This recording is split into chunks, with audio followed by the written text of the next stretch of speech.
Welcome to Sethu Chitra kitchen. நான் திருப்பதி லட்டு எப்படி பண்ணுறது அப்படின்றத நான் இப்போ செஞ்சு காட்டுறேன்.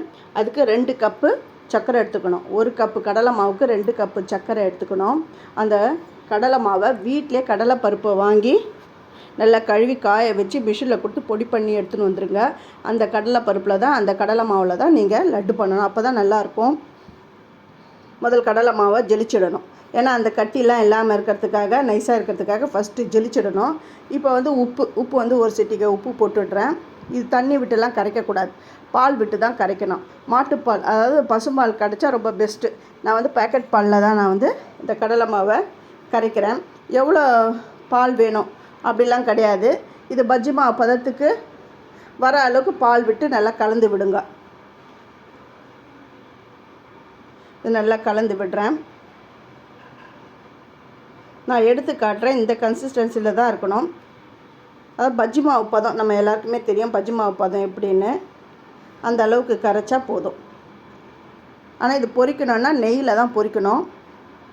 அப்போ தான் அந்த திருப்பதியில் கிடைக்கிற அந்த டேஸ்ட்டு, அந்த ஸ்மெல் எல்லாமே கிடைக்கும். கொஞ்சமாக குங்குமப்பூவும் சேர்த்துக்கணும். 2 கப்பு சர்க்கரைக்கு 1/2 கப்பு தண்ணி விட்டுருக்கேன். சர்க்கரை நல்லா கரையட்டும். இந்த சர்க்கரையில் நிறைய அழுக்கு இருக்கும், அதனால் பால் விட்டுடுறேன். கொதி வரும்போது இந்த பால்லாம் தனியாக அப்படி வந்துடும். அந்த பாலில் இருக்கிற அழுக்கெல்லாம் வந்துடும்.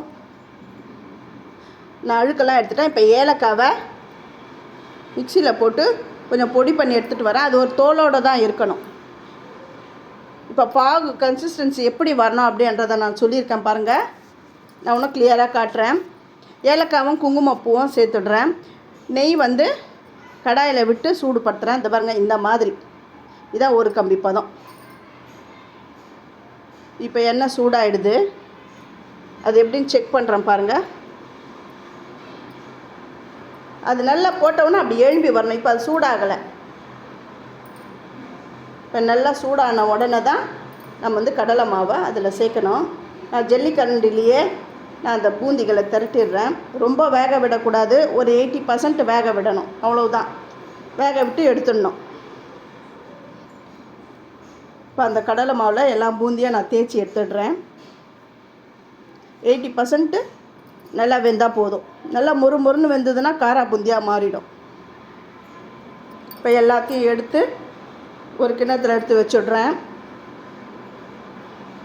ஃபஸ்ட்டு என்னுடைய வீடியோவை பார்க்குறவங்க சப்ஸ்கிரைப் பண்ணலைன்னா சப்ஸ்கிரைப் பண்ணுங்கள். ஆல் என்ற ஆப்ஷனை தொடுங்க. அப்போ தான் நான் போடுற ஒரு வீடியோவுடைய நோட்டிஃபிகேஷன் உங்களுக்கு காட்டும். இப்போ எல்லாம் வெந்துடுது. இப்போ எல்லாத்தையும் எடுத்துட்டேன்.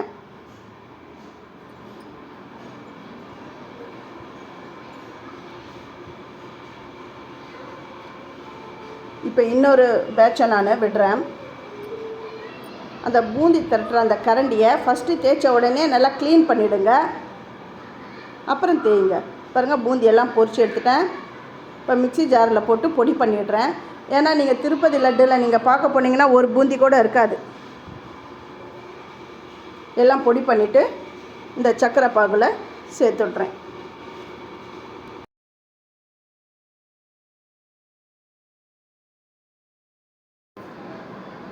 இப்போ இந்த சர்க்கரை பாகில் சேர்த்துட்டேன்.